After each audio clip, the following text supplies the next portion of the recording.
Hello बच्चों, एक बार फिर से आप सबका स्वागत है मिस्टर आवाज चैनल में। पिछले क्लास में हमने वो सवाल जो सैंपल पेपर है उसका जो क्वेश्चन 2023 का था सेक्शन ए सॉल्व किया था। आज सेक्शन बी के साथ अब देखिए क्वेश्चन नंबर 21 क्या कहता है कि two numbers are in the ratio 2:3। अगर दो नंबर है और दोनों का रेशियो क्या है 2:3। इट मीन्स अगर पहला नंबर 2x है तो दूसरा नंबर क्या होगा 3x।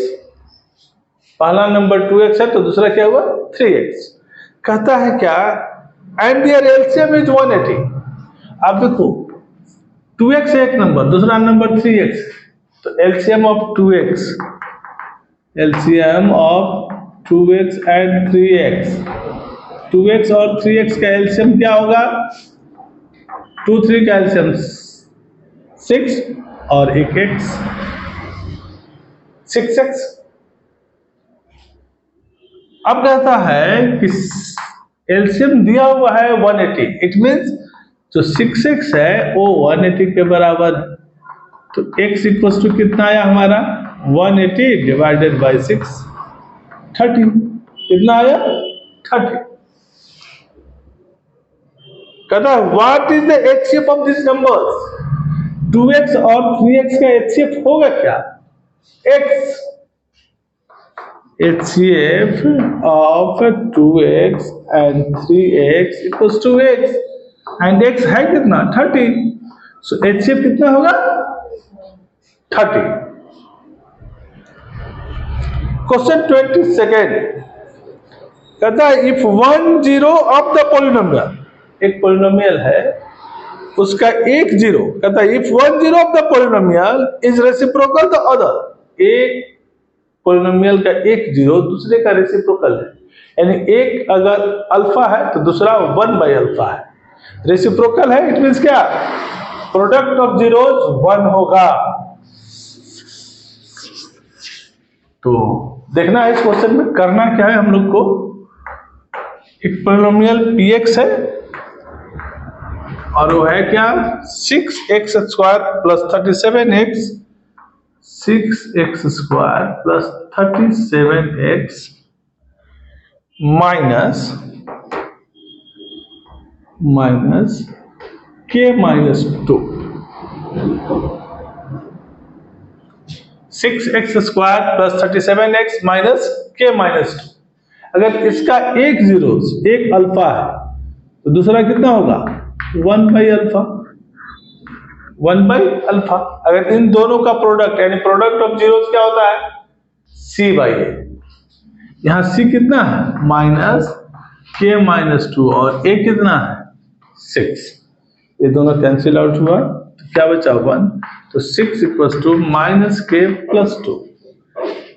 k को इधर लाएंगे तो k प्लस हो जाएगा 2 माइनस 6, तो k इक्वल्स टू कितना आया -4। और इसमें हमको क्या वैल्यू निकालना था k का, तो k का वैल्यू आया -4।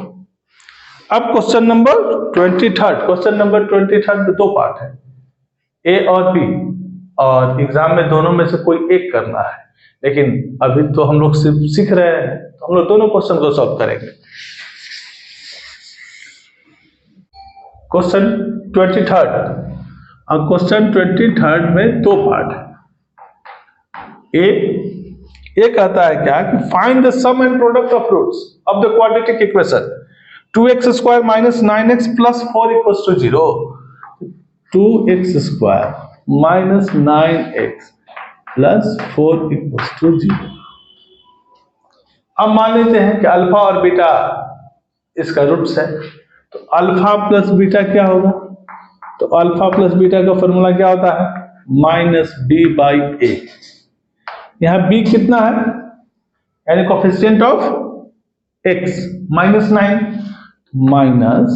-9 डिवाइडेड बाई a कितना है कोफिशिएंट ऑफ x स्क्वायर 2, यानी कितना है +9/2।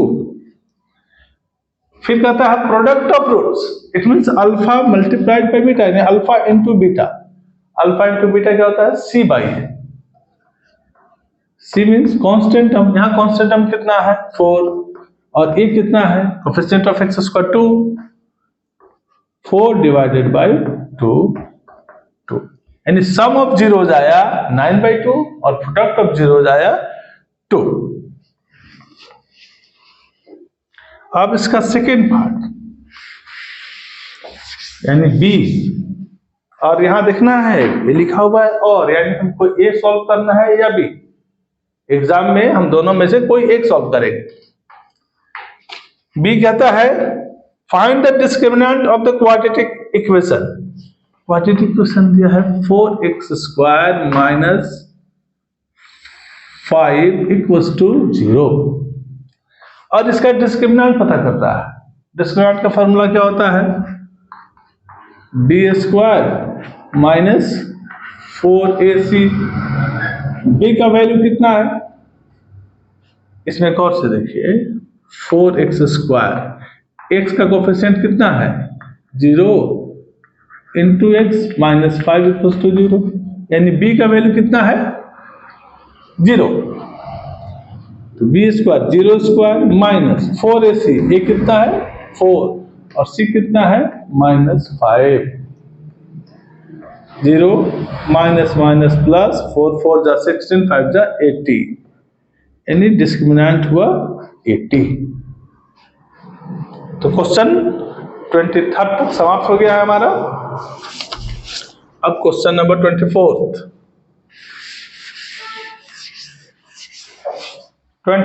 नंबर क्वेश्चन कहता है if a fair coin is toss twice, एक कॉइन को 2 बार टॉस किया जाता है, find the probability of getting at most 1 head. एक कॉइन को 2 बार टॉस किया जाता है तो हमारा सैंपल स्पेस क्या आएगा?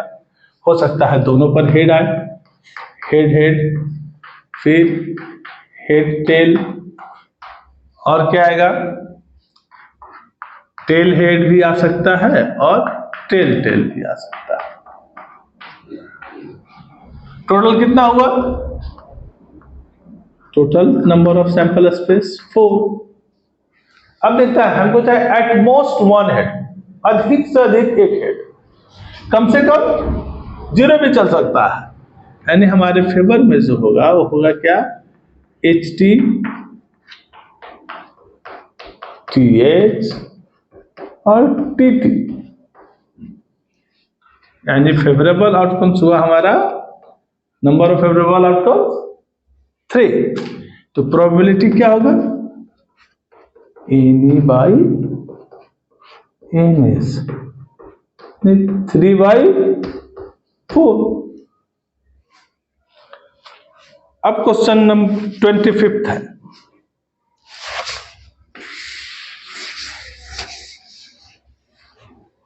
क्वेश्चन में भी 2 पार्ट है। एग्जाम में हमको दोनों में से कोई एक सॉल्व करना है, लेकिन अभी सीखने के पर्पज से हम दोनों सॉल्व करेंगे। एक आता है ए पार्ट इवेल्युएट, क्या है? किसको इवेल्युएट करना है? 5 cos² 60 degree plus 4 sec² 30 degree minus tan² 45 degree divided by sin² 30 degree plus cos² 30 degree. अब मान लेते हैं कि इसको एक लेटर से रिप्रेजेंट कर देते हैं। मान लिया लेटर ए, इस पूरे एक्सप्रेशन को हमने P से रिप्रेजेंट किया, ये है P, यानी P इक्वल्स टू इतना। अब इसका वैल्यू हम पता कर रहे हैं, तो यहां देखना है 5 cos² 60, तो cos 60 का वैल्यू कितना होता है? 1/2 स्क्वायर प्लस 4 sec 30 का वैल्यू कितना होता है? तो 2/√3 इसका स्क्वायर। tan 45 का वैल्यू कितना होता है? 1 स्क्वायर डिवाइडेड बाय, यहां देखिए ये sine square 30 plus cos square 30 है, यानी sine square theta plus cos square theta 1। तो हम आइडेंटिटी यूज कर लेंगे डायरेक्ट। अब कितना आया हमारा? 5 × 1/4 प्लस 4 × 4/3 माइनस 1, 5/4 प्लस 16/3 माइनस 1, 4 3 का एलसीएम 12, 5 3 जा 15 प्लस 16 4 जा 64 माइनस 12, ये हमको देगा कितना? 67/12। ये आंसर हुआ ए का। अब इसका बी पार्ट को देखते हैं।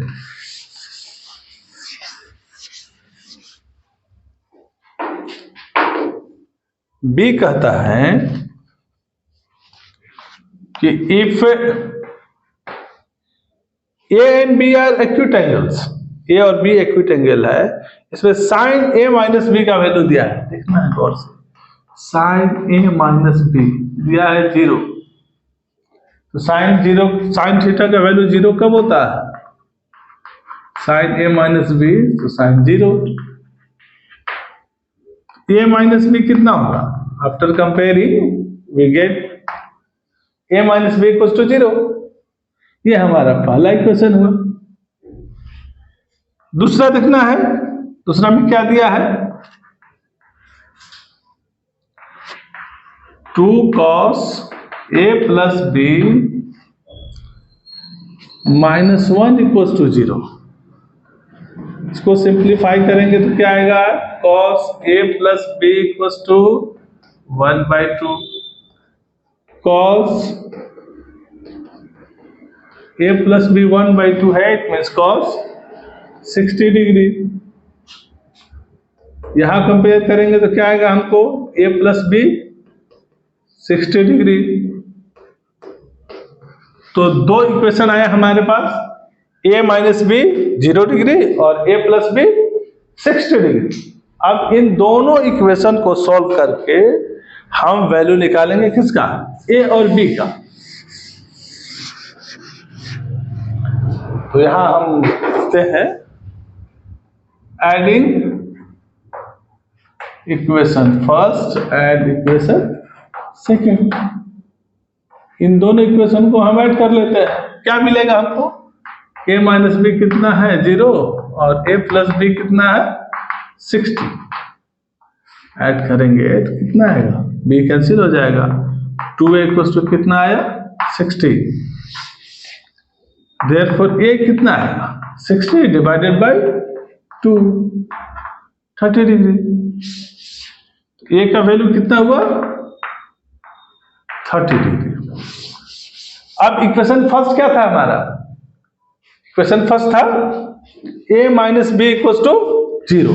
अब उसमें अगर हम a का वैल्यू 30 डिग्री पुट कर देते हैं तो हमको b निकल जाएगा।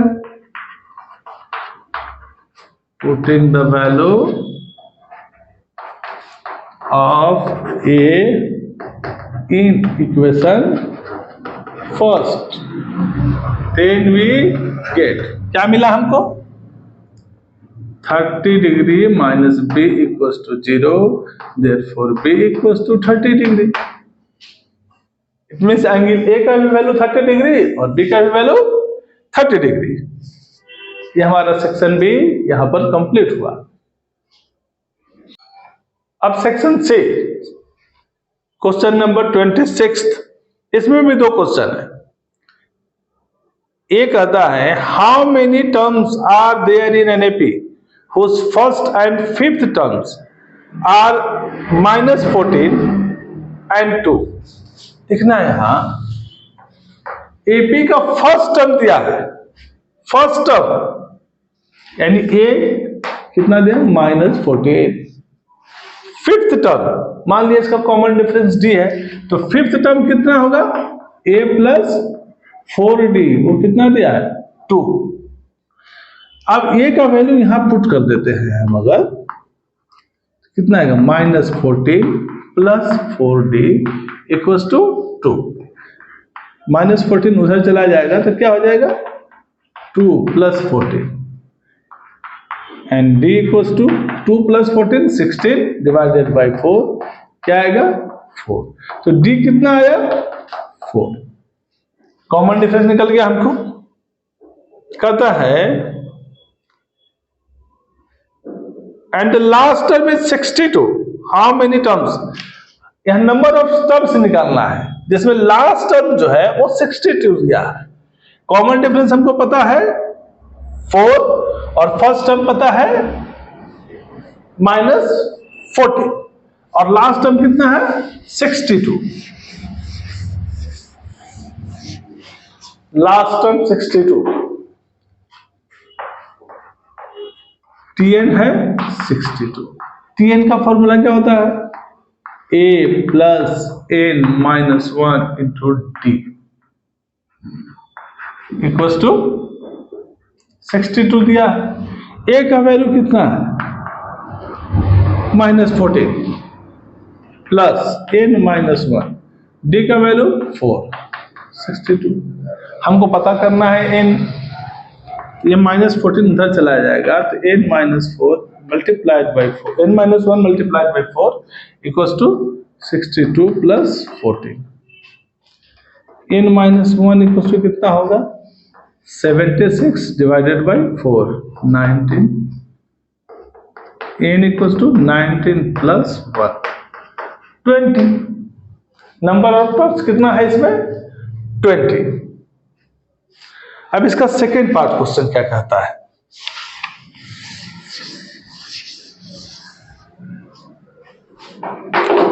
Which term of the AP is the first negative term. First negative term ढूंढना है इसमें। First negative term it means हमारा जो हम Tn टर्म लेते हैं वो लेस देन 0 होना चाहिए, लेस देन 0। एपी का एपी दिया कैसा है ये देखिए 65 61 57 53 एंड फर्स्ट टर्म कितना है 65। कॉमन डिफरेंस कितना है, कॉमन डिफरेंस कितना है 61 माइनस 65 -4। अब Tn का फॉर्मूला क्या होता है a plus n minus 1 into T less than 0। a का वैल्यू कितना है 65 प्लस d कितना है -4 लेस देन 0। इसको सिंप्लीफाई करें 65 minus 4n plus 4 less than 0 कितना हो जाएगा 69।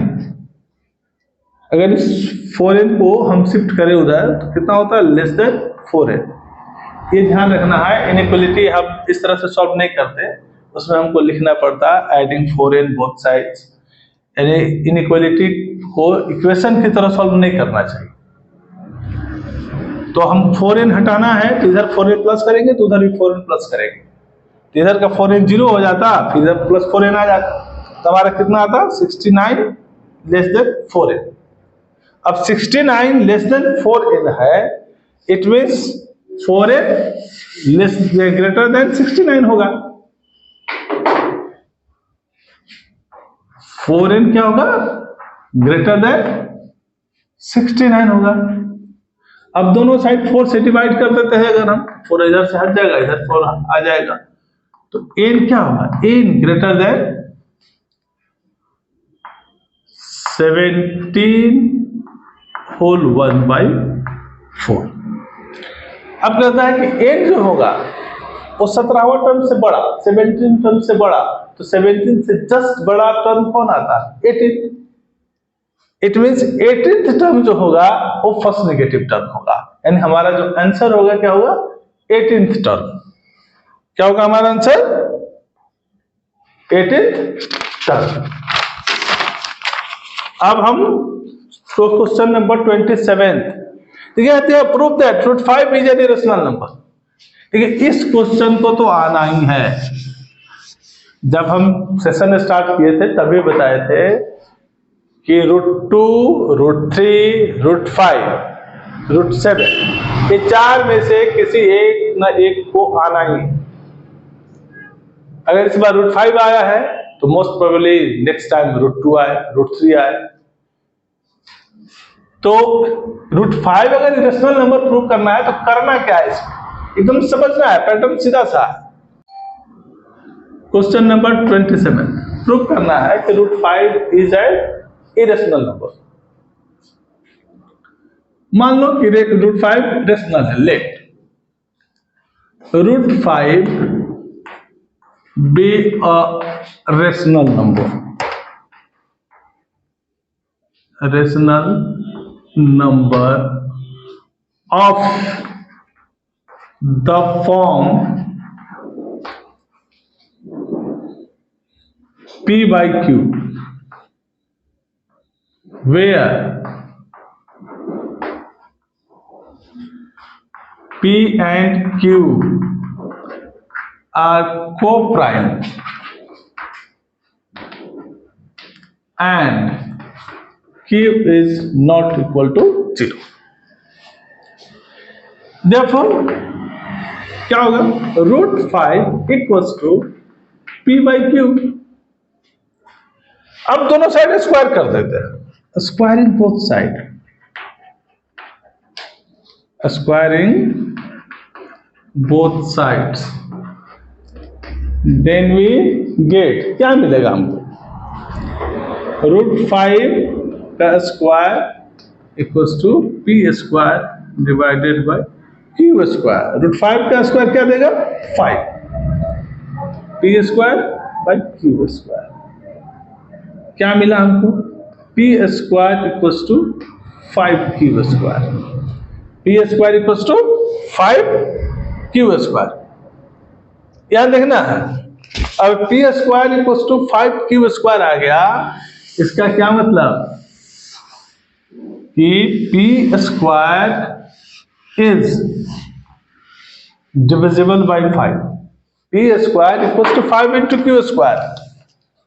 Therefore क्या कहता है, P square equals to 5Q square, it means 5 divides P square। इसका मतलब 5 P को डिवाइड करता है, और 5 क्या है, प्राइम नंबर है। तो प्राइम नंबर का जो थ्योरम हम पढ़े थे कि अगर कोई भी प्राइम नंबर किसी नंबर के स्क्वायर को डिवाइड करता है तो उस नंबर को भी डिवाइड करेगा। देयरफॉर क्या हो जाएगा, 5 also divides P। 5 P square को अगर डिवाइड करता है तो P को भी डिवाइड करेगा। तो अब हम मान लेते हैं कि 5 P को डिवाइड करता है, तो हम कह सकते हैं कि let P equals to 5M। P equals to 5M अगर है तो P स्क्वायर इक्वल्स टू क्या होगा, 5M का square, it means 25M square. अब यहां रखना है P स्क्वायर इक्वल्स टू है क्या, P स्क्वायर इक्वल्स टू क्या है, 5Q square, 5Q square equals to 25M square. तो Q स्क्वायर क्या होगा, 25M स्क्वायर डिवाइडेड बाई 5, यानी Q स्क्वायर क्या हुआ, 5M स्क्वायर। Q स्क्वायर क्या हो गया, 5M square. It means 5 divides Q square, 5 divides Q square. क्या होगा यहाँ, 5 divides Q square, 5 also divides Q। 5 Q square को डिवाइड करता है तो Q को भी डिवाइड करेगा क्योंकि 5 प्राइम नंबर है। अब यहां गौर से देखना है कि P और Q from above we get both P and Q are divisible by 5, but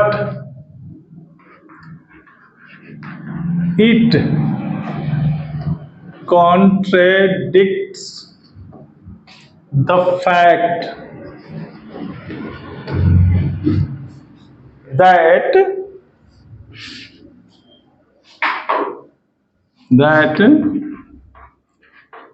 P and Q are co-prime. So our assumption is wrong.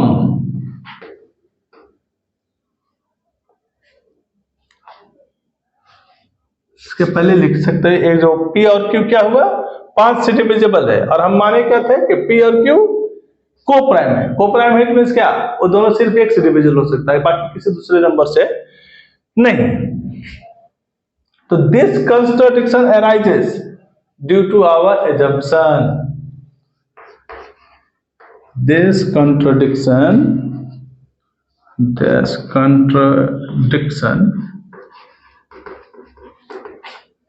arises due to our assumption. और हमने माना क्या था, हमारा assumption था क्या कि √5 रेशनल नंबर है। तो ये कंट्राडिक्शन क्रिएट कर रहा है, इट मींस हमारा assumption जो है क्या है, वो रॉन्ग है। So our assumption is wrong.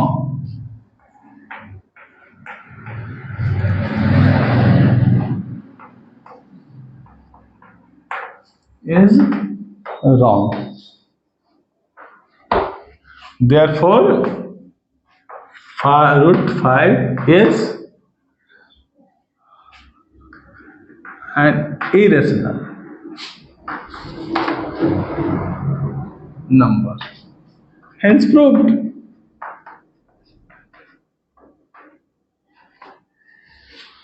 ये हमारा क्वेश्चन नंबर 27 हुआ। एक बार फिर से हम बोल देते हैं, ठीक, कि √5 प्रूव करना है या √2 प्रूव करना है या √3 प्रूव करना है। तो सबसे पहले हम अज्यूम कर लेंगे कि √5 इरेशनल है। √5 अगर इरेशनल है तो हम अज्यूम करेंगे कि √5 रेशनल है। अगर रेशनल है तो उसका P by Q का फॉर्म होगा, और इस तरह से अज्यूम करेंगे कि P by Q के फॉर्म में, अपने सिंपलेस्ट फॉर्म में। इट मीन्स दोनों का HCF 1 है, P और Q का, और Q इक्वल टू 0 नहीं है। अब हमने फिर मान लिया कि √5 equal to P by Q है, दोनों साइड स्क्वायर किया तो √5 square equal to P square by Q square आया। तो P स्क्वायर इक्वल टू क्या है हमारा 5Q square. It means P square is divisible by 5, therefore P is also divisible by 5। अगर P 5 से डिविजिबल है तो हमने मान लिया कि P बराबर 5m है, तो P स्क्वायर इक्वल टू कितना हुआ 25m स्क्वायर। P स्क्वायर था क्या 5Q स्क्वायर के बराबर। फिर जब उससे कंपेयर किया तो 5Q square equal to 25m square. It means Q square equal to 5m square. It means Q square is also divisible by 5, therefore Q is also divisible by 5। यहाँ पर हमको क्या मिलता है कि P और Q both are divisible by 5, और हमने मान क्या रखा था कि P और Q has no common factor other than 1। इट मीन्स एक को छोड़कर किसी और नंबर से डिविजिबल नहीं है, लेकिन यहाँ क्या आया कि 5 से डिविजिबल है। इट मीन्स हम जो माने वो गलत था। हमने माना क्या था कि ओरिजिनल है, इट मीन्स ओरिजिनल नहीं है, तो क्या हुआ इरेशनल है। इसी तरह से हम √2 को भी प्रूव कर सकते हैं, √3 को भी कर सकते हैं, √7 को भी कर सकते हैं। Question number 28। क्वेश्चन नंबर 28 देखिए क्या कहता है कि prove that the angle between the two tangents drawn from an external to a circle is supplementary to the angle subtended by the line joining the points of contact at the center. 28th number question लिखिए क्या कहता है कि prove that the angle between the two tangents, मान लो circle है, हमने यहाँ पर पॉइंट लिया, यहाँ से दो टेंजेंट है, यहाँ इस पॉइंट को माना हमने P, ये A B, P and PB are two tangents. कहता है prove that the angle between the two tangents drawn from an external point to the circle is supplementary to the angle subtended by the line joining the point of contact at the center। ये angle है supplementary किसका? Centre से point of contact कौन है? ये यहां से इसको मिला है, इसको मिला है, तो ये एंगल बना है। कहता है ये एंगल और ये एंगल दोनों सप्लीमेंट्री है। इट मींस हमको प्रूव करना है कि इस एंगल और इस एंगल का सम कितना है? 180 है। अब समझना है सिर्फ गौर से कि रेडियस क्या होता है, जहां कांटेक्ट पॉइंट होता है वहां पर परपेंडिकुलर होता है। तो यहां एंगल कितना बना? 90, यहां कितना बना? 90। तो एक क्वाड्रिलेटरल का चारों एंगल का सम कितना होता है? 360। उस प्रॉपर्टी को अगर हम यहाँ यूज करते हैं तो क्या मिलेगा हमको? Angle P plus angle AOB plus 90 plus 90 equals to 360। Angle P plus angle AOB 90 plus 90 180 equals to 360। Angle P plus angle AOB equals to 360 minus 90, angle P plus angle AOB equals to 180 degree. ये तो prove करना है।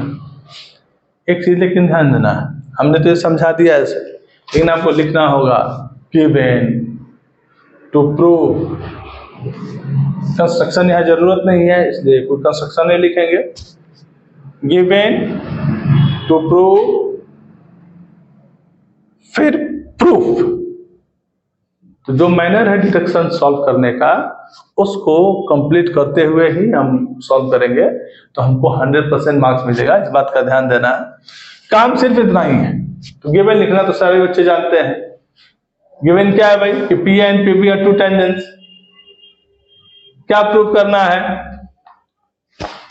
Angle P plus angle AOB 180 degree, और proof जो हमने अभी बताया, और लास्ट में फिर हेंस प्रूव्ड। क्वेश्चन 29 में दो क्वेश्चन हैं, ए और बी।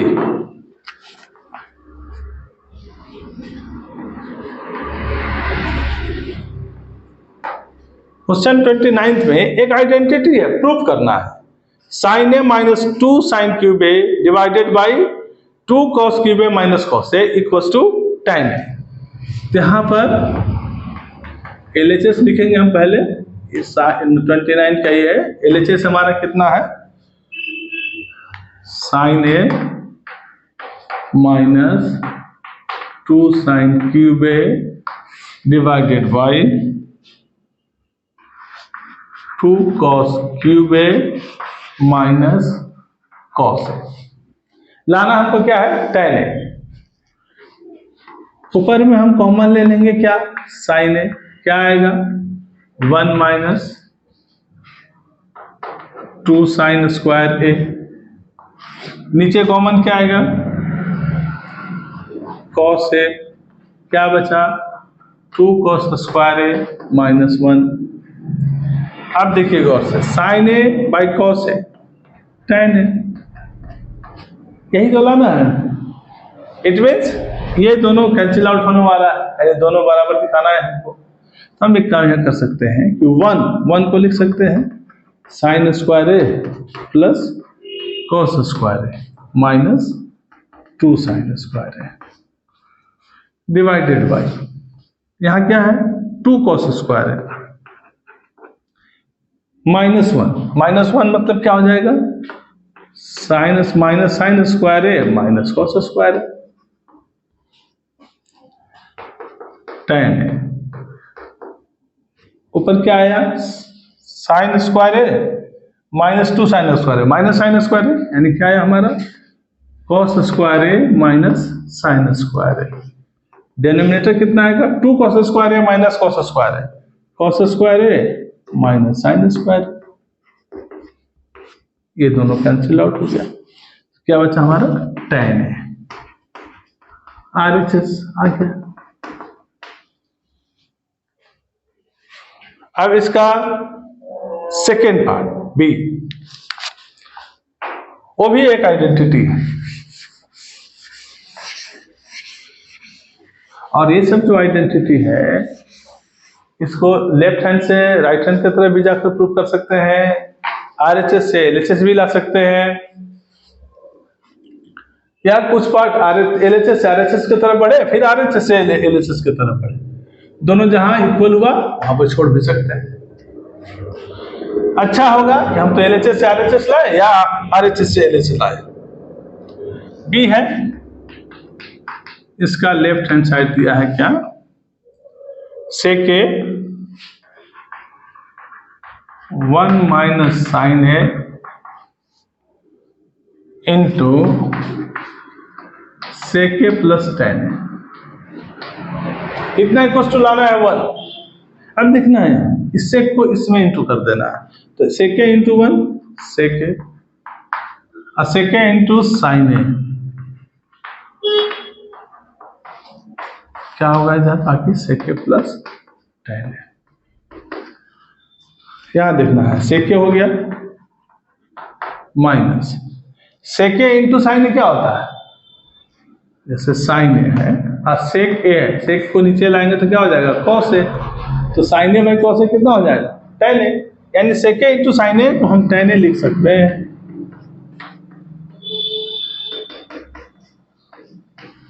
अब देखना इसको a minus B into A plus B पर ब्रेक करें क्या होगा, sec square A minus tan square है, और इतना इक्वल टू क्या होता है 1।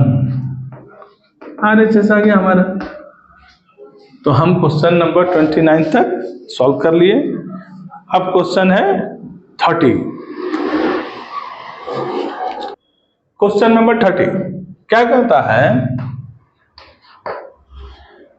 कि 2 concentric circles of radii 5 centimetre and 3 centimetre, 2 concentric circle है,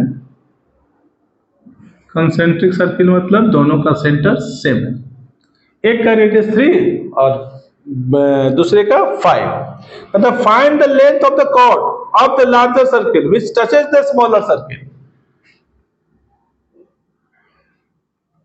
ये मान लिया हमने एक KB कॉर्ड है बड़े सर्किल का, जो छोटे सर्किल को टच कर रहा है यहाँ पर P पॉइंट पर, ये सर्किल का सेंटर है O, यहाँ OP, OP क्या हुआ, छोटा सर्किल का रेडियस कितना दिया है 3 सेंटीमीटर, और OA क्या हुआ, बड़ा सर्किल का रेडियस वो कितना दिया है 5 सेंटीमीटर। ये कांटेक्ट पॉइंट है तो एंगल APO क्या होगा 90 डिग्री।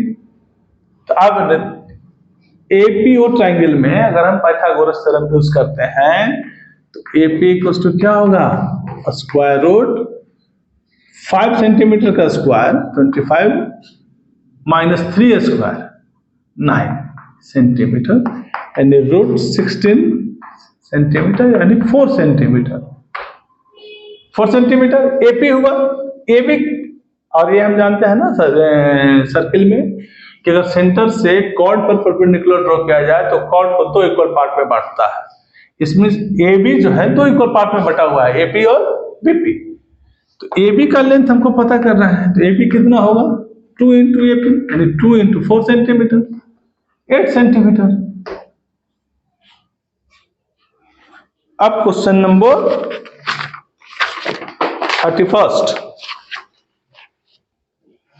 31st क्वेश्चन नंबर क्या कहता है,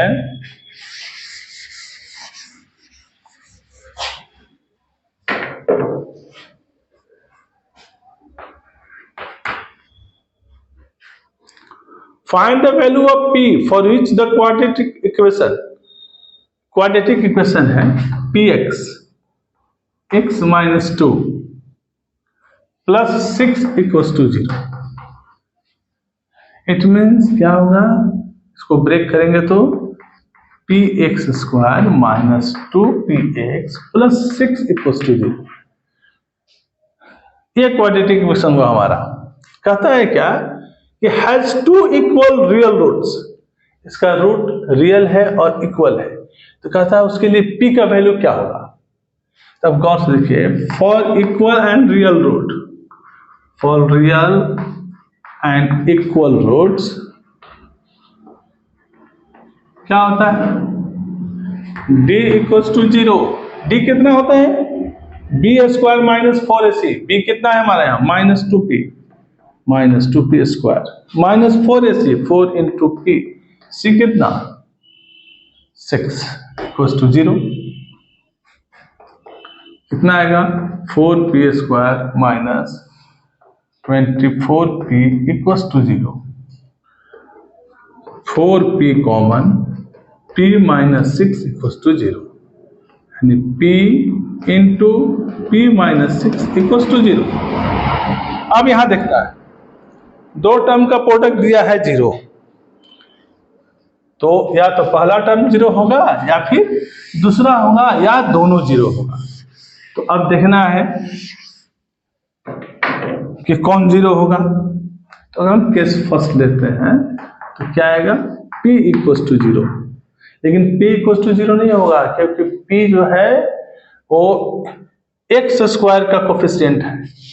अगर जैसे ही हम p का वैल्यू 0 पुट करेंगे ये क्वाड्रेटिक नहीं रहेगा, इसमें इसको हम नेग्लेक्ट करेंगे, नेग्लेक्टेड, ये हमारा सॉल्यूशन नहीं होगा। केस सेकंड क्या है,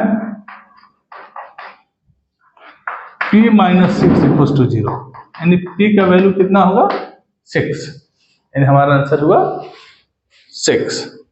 तो 31 तक हमने क्वेश्चन सॉल्व कर दिया है, यानी कि सेक्शन सी तक। सेक्शन डी और ई के साथ नेक्स्ट क्लास में